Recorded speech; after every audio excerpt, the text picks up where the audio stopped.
How did your family fail you? People say silence is peaceful. That's not true. Silence in my house was never calm or comforting, it was sharp, cold. The kind that creeps into your bones and whispers that something is wrong. It started after my mother died. I was 8, and grief swallowed up the only warmth our home ever had. From that point on, my father was never quite the same. He stopped tucking me in at night, stopped smiling, stopped noticing. The house felt emptier with every passing year. It didn't help that he started gambling. At first, it was just late-night poker games with friends. But soon, friends turned into strangers. And our furniture started disappearing one piece at a time. By the time I turned 19, I knew he was drowning. He'd whisper on the phone, vanish for nights, come back with bruises and broken pride. I asked only once what was happening. He looked through me like I wasn't even there. I never asked again. But the worst part wasn't the poverty, or even the absence of love. It was the dread. This thick, growing feeling that one day, he'd do something unforgivable. That day came sooner than I thought. It was past midnight when I heard him. I was thirsty, just wanted a glass of water. The kitchen was dark, but a sliver of light spilled from the living room. I stopped when I heard my father's voice. He wasn't loud, but there was tension in his tone. The kind that wraps around your neck and tightens. I said, "She's all I've got left," he hissed. A pause. "No.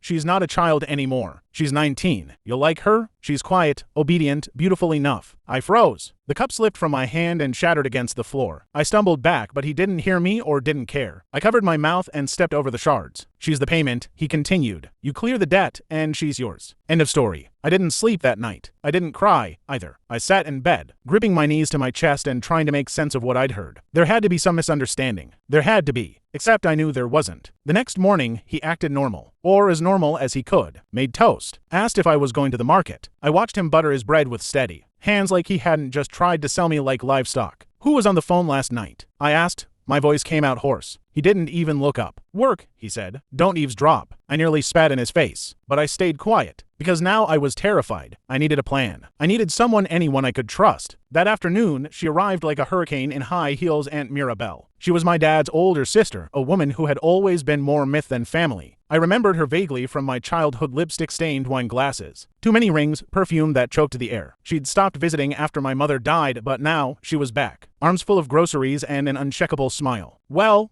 if it isn't my favorite niece. She cooed, dropping plastic bags on the counter like she owned the place. "Still not eating enough, I see." My father stood awkwardly to the side, half nodding, pretending to be present. I didn't know what brought her here, but she greeted him with a tight hug that felt more like a power move than affection. "We have some things to discuss," she told him, her eyes flicking to me and back again. My stomach turned. Later that night, she cornered me in the hallway. "Sweetheart," she whispered, her voice syrupy and sweet. "I know things have been difficult. Your father has made some poor decisions." She didn't say what kind, but I saw it in her eyes. She knew. Maybe she was here to help. Maybe someone finally cared. When I asked her if she knew about the phone call, her smile faltered for a fraction of a second. "I do," she said quietly, "and I'm going to fix this. I promise." Tears rushed to my eyes, and before I could stop myself, I clung to her. She held me tightly, murmuring things I didn't understand. "We'll leave before they come for you. I'll take care of everything." For the first time since my mom died, someone said the words I'd been waiting my whole life to hear. "I won't let anything happen to you." I believed her. I shouldn't have. We started making plans the very next day. Aunt Mirabelle woke me before sunrise, whispering like we were fugitives. "We can't wait too long," she said. "These men your father's dealing with, they don't believe in second chances." She handed me a duffel bag and told me to pack light, only essentials. I didn't even know what counted as essential anymore. Toothbrush, socks, a picture of mom. She slipped a burner phone into my hands. "Keep it on you.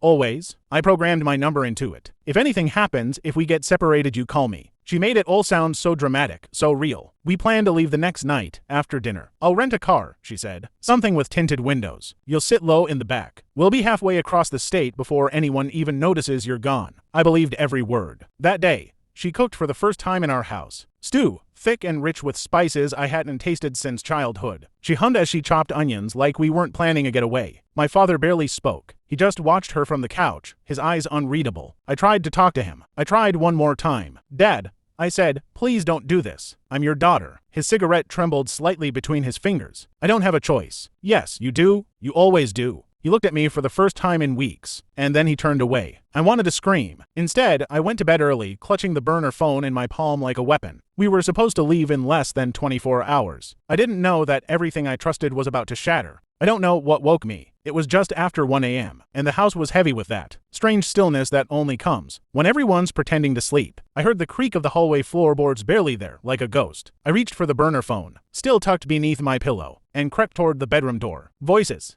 Muffled. Low. I opened the door silently and slipped into the hallway. The light in the kitchen was on, and so was the phone call. Aunt Mirabelle's voice floated through the thin walls. I leaned closer, pressing my ear to the dry wall behind the pantry. Her words were clear. Yes, she believes me. Completely, she said, almost laughing. Told her we'd leave tomorrow night. She's already packed? My throat closed. No, don't worry. She won't run. Not until she realizes. And by then, it'll be too late. A pause. Then, her voice turned hard cold in a way I had never heard. She's too trusting. Just like her mother was. The floor beneath me tilted. I wanted to move, to run, to burst in and scream in her face, but I couldn't move. I was paralyzed by betrayal. She'd be ready for the dress by 5. Ceremony at 6. Make sure the papers are waiting. I want my cut transferred before midnight. My knees gave out and I barely caught myself before collapsing. She wasn't saving me. She was delivering me. All that tenderness. The groceries. The embrace. The burner phone. The lie. She wasn't just working with my father, she was orchestrating the whole thing. I was the product. She was the seller. When she ended the call, I scrambled back into my room, barely breathing. I didn't sleep. I couldn't. My heartbeat was in my throat, pounding like a countdown. I stared at the ceiling until the sky turned gray with morning. By the time sunlight poured through the cracked blinds, I had a new plan. If no one was going to save me,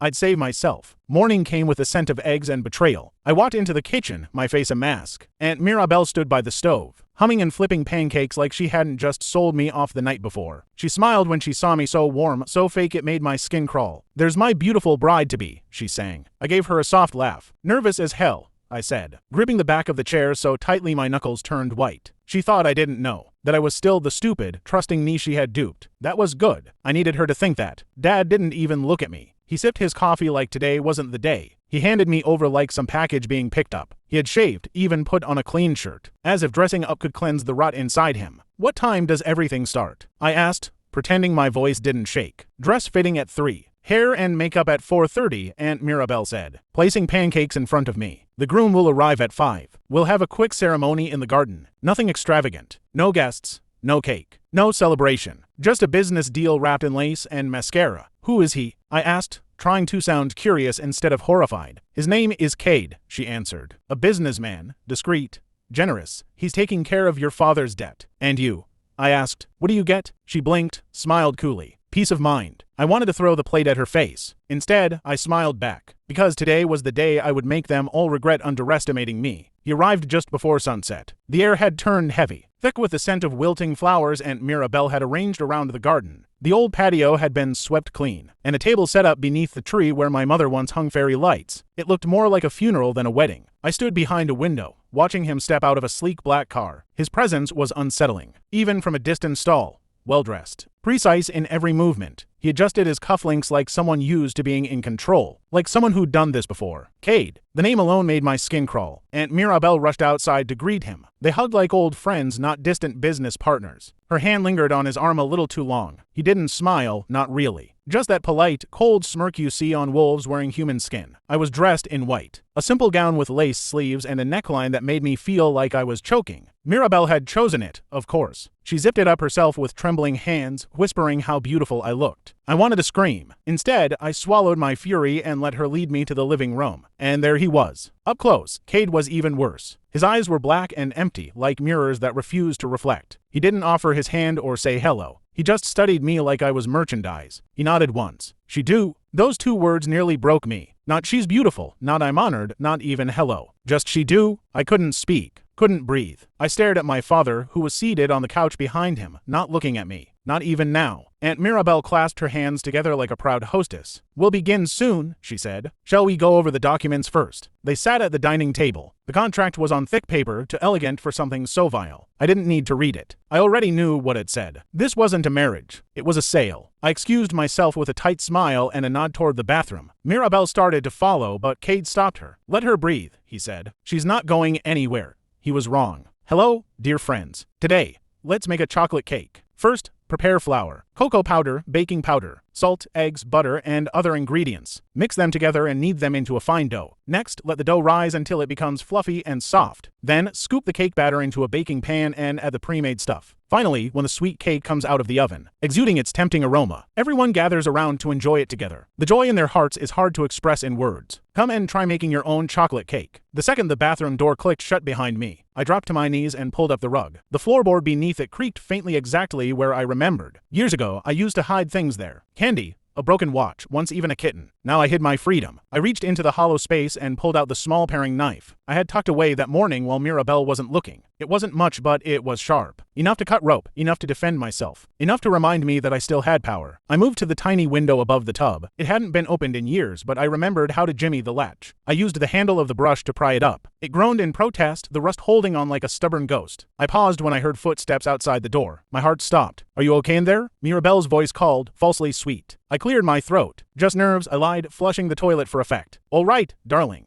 Don't be long," she sang. "We'll start in 15. 15 minutes to a prison sentence. 15 minutes to losing myself forever." I opened the window all the way. It was a tight squeeze. I had to strip off the poofy underskirt and wiggle my way through. The dress ripped and my knee scraped against the edge of the frame, drawing blood, but I didn't stop. The second my feet hit the ground, I bolted. I didn't look back. The sky was blushing orange, the sun dipping low behind the trees. I ran across the backyard barefoot, thorns stabbing at my feet, branches clawing at my hair. My chest burned, my breath came in short, panicked gasps, but I didn't stop. I didn't know where I was going. I just knew I had to move. I reached the edge of the woods behind the house, the place where Dad once told me not to play. "Too many snakes," he said. Tonight, the snakes were the least of my worries. I heard voices behind me, shouting. They had noticed. My lungs begged for air. My legs were jelly, but I pushed deeper into the trees. Farther from the house. Farther from the lies. Farther from the people who were supposed to love me. The night swallowed me whole and I let it. Branches slapped my face as I ran, the forest growing darker with every frantic step. My dress, torn and stained, tangled around my legs. I ripped the hem with shaking hands and kept moving. Behind me, voices erupted closer now. "She went through the woods. She can't get far." I crashed through the undergrowth, ignoring the pain in my feet, the ache in my lungs. I'd never run like this before, not from school bullies, not from fear, not from anything. But this was different. This was survival. A branch snagged my arm, slicing open my skin. I stumbled, caught myself, and kept going. My breath was sharp and uneven, my heartbeat pounding so loud it drowned out everything else. I heard them crashing through the brush behind me, Cade's voice. Commanding, sharp, Mirabelle's, shrill and angry. My father's silence somehow the loudest of all. I wasn't just running from them, I was running from everything they turned me into, obedient. Soft-spoken, blind. Not anymore. The forest thinned, and just beyond the trees, headlights, a road. I sprinted toward it, screaming like my soul was on fire. "Please, stop, please." A horn blared. Tires screeched. A massive truck swerved to the side, missing me by inches. I collapsed on the shoulder, choking on sobs and dust. The driver, a middle-aged man with a baseball cap and all stained hands, jumped out. "Jesus Christ, are you all right? Please," I gasped. "Please help me. They're trying to sell me my father. They're chasing me. Please don't let them find me." He didn't ask any more questions. He just opened the passenger door and helped me inside. The truck roared back to life. We sped off down the highway, leaving the trees and them behind. I didn't stop shaking. Not even when the lights disappeared. Not even when the driver promised I was safe. Because safety wasn't something I believed in anymore. But I was free. At least, for now. The truck's cabin smelled like grease, sweat, and old coffee, but to me, it smelled like salvation. The man, his name was Carl, didn't ask many questions, and I was grateful. He handed me a water bottle and glanced at me only when we hit a stoplight. "You got a place to go, kid?" I hesitated.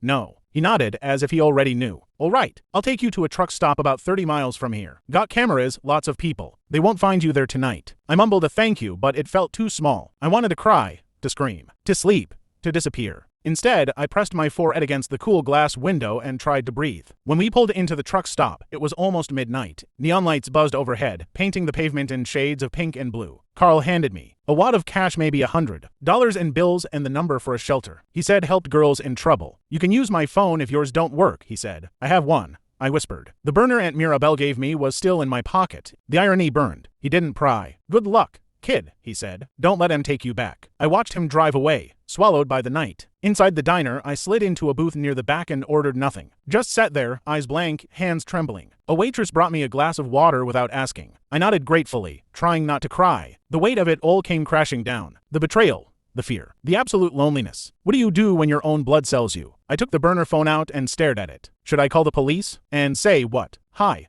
My dad tried to sell me into marriage to clear his gambling debts and my aunt helped." Would they believe me? Would they care? Instead, I opened the cash Carl had given me and counted. $120. Enough for a bus ticket. Maybe a cheap motel, a change of clothes. I wasn't just running anymore. I was starting over, and I had to do it alone. I bought a bus ticket under the name Jenneray. It sounded soft, forgettable, exactly what I needed. The man at the counter didn't ask for ID, just took my cash and handed me a wrinkled slip of paper. My hands were shaking, but I held it like it was a winning lottery ticket. That name became my armor. I rode for hours, through dead towns and sleeping forests. I didn't sleep. I couldn't. every time I closed my eyes. I saw the flash of Mirabelle's betrayal, my father's indifference, the gleam in Cade's eyes when he looked at me like I was a product on display. When I finally stepped off the bus, it was into a place called Morrow Creek, small town, quiet, a nowhere place. Perfect for a girl like me trying to vanish. I found a rundown motel with flickering lights and a desk clerk who didn't care who I was, so long as I had money. I paid for 3 nights and asked about work. "Try Dell's Diner," he grunted, sliding me the key. "They're always short a waitress." The room smelled like mildew and old secrets, but it was mine. I locked the door, wedged a chair under the handle, and curled into bed without even removing my shoes. The next morning, I walked into Dell's, an old woman with sharp eyes and a cigarette. Voice gave me a once-over. "You ever served tables before?" "No." I lied. She grunted. "You'll learn. Aprons are in the back. Don't spill coffee on the regulars or you'll never hear the end of it." Just like that, I had a job, a routine, a tiny sliver of normal. I served greasy eggs and burnt toast to truckers, farmers, and the same 5 old men who spent their mornings arguing about politics. I kept my head down, spoke only when spoken to. No real friends, no questions. It was lonely, but it was safe. One night, as I was taking out the trash, a man leaned against the alley wall and whistled. "You're prettier than the last girl they sent." My heart stopped. "Excuse me?" I asked, voice trembling. He smiled a slow, slick thing. "Relax, just a compliment. You don't need to run." But I was already running. Back inside, locking the back door, my hands shaking so hard I dropped the keys. I couldn't tell if he knew who I was, or if I was just paranoid. The past doesn't let go easily, and somewhere out there, Cade was still looking. I needed to disappear better. It had been 3 weeks since I arrived in Morrow Creek, long enough for Dell to stop squinting every time she saw me, long enough for the old man at table 6 to start calling me kid and ask about my favorite pie. It was almost peaceful, until the door opened and the bell above the frame rang like a siren in my chest. I looked up, and for a second, the tray in my hand wobbled. He looked familiar, not in a casual, "I've seen you before" kind of way, but like the kind of familiar that hit me in the gut and made my fingers go cold. I couldn't quite place him, but I knew he wasn't from around here. Tall,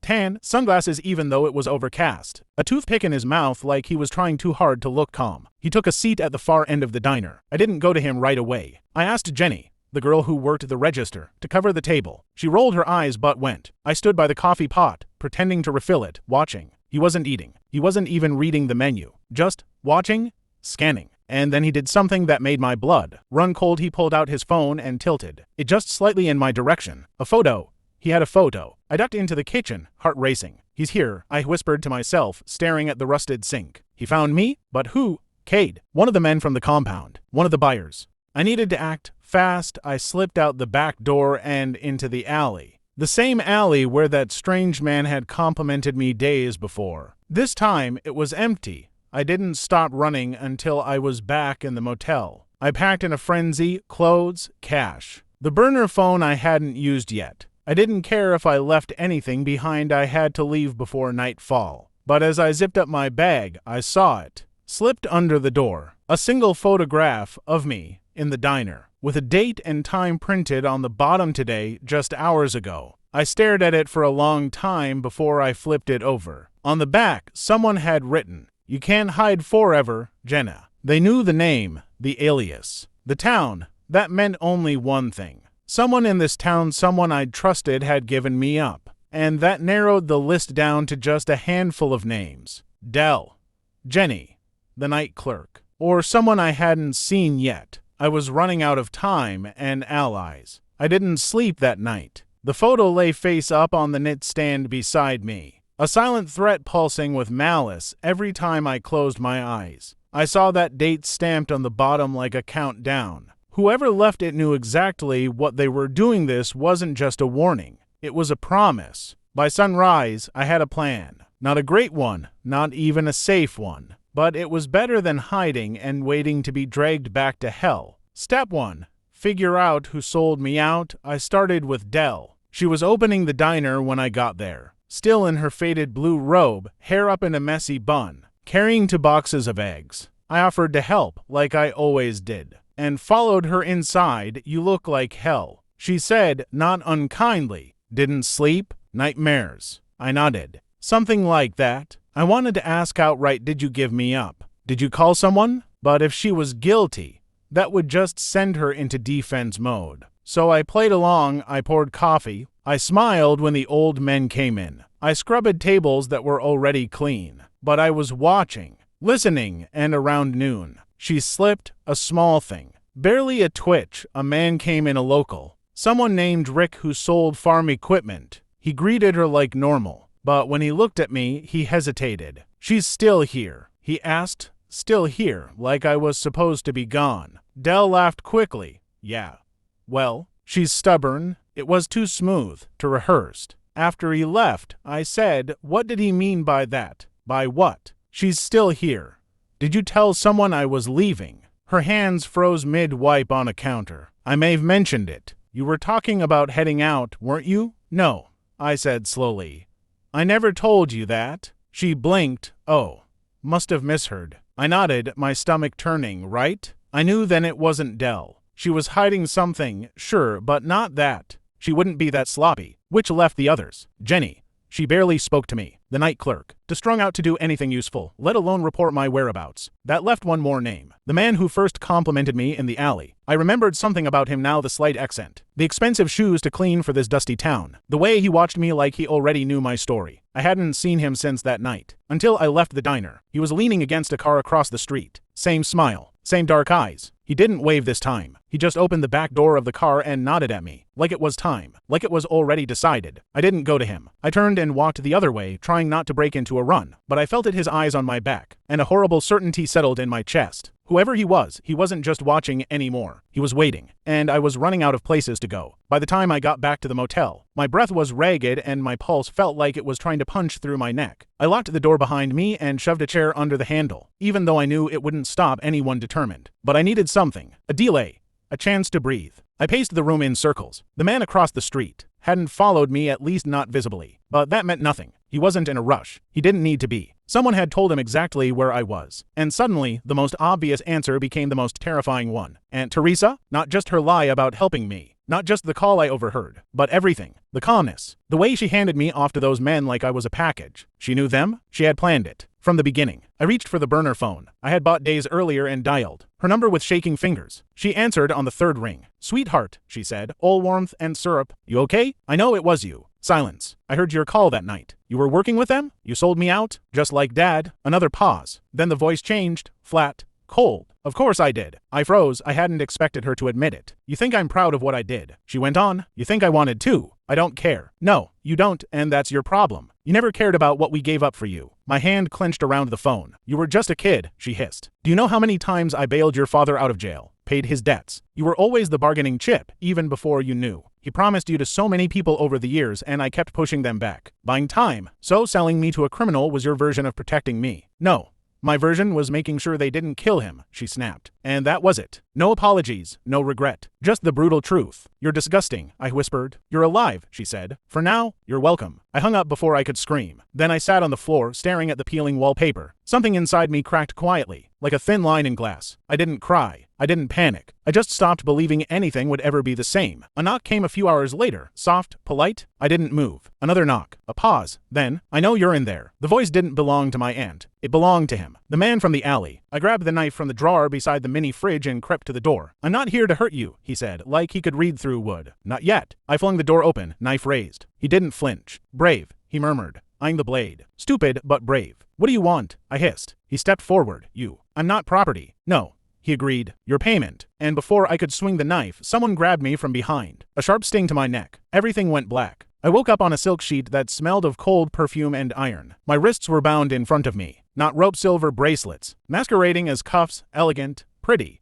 Humiliating, my ankles were free. Though, as if they wanted me to try running. The room was too beautiful, like a luxury cage. Crystal chandelier, gilded mirrors, soft music humming from somewhere I couldn't see. And across from me, seated in a leather chair with a crystal tumbler in hand, was him. The man from the alley, from the motel door, from my nightmares. He smiled when he saw me stir. "Good morning, bride. I'm not marrying you." He tilted his head. "That's where you're wrong. See, your father made a deal. Your aunt sealed it. And you, well, you don't get a say." I stared at him. "Kill me then?" He laughed. "Kill you? You're more useful alive. You come from a pretty little bloodline with debts in every direction. Your obedience will set an example. Your womb." Finish that sentence and I'll make sure the next words you ever say come through a straw. He blinked. Then he stood, walked toward me slowly. "You've got fire. That's what your father said, too. Then you didn't listen properly. Because he only ever wanted me quiet." A sound from the hallway, rapid, muffled. Then a bang. The man paused. His face shifted. What the? The door flew open. It was her. Aunt Teresa, but not alone. Behind her were two armed men I had never seen, guns drawn, shouting commands. The man beside me dove for a drawer. A mistake. Gunfire erupted. I screamed and rolled off the bed, landing hard as the chandelier shook from the impact. The man fell, bullet in his chest. The glass in his hand shattered across the floor like diamonds. My aunt rushed to me. Get up.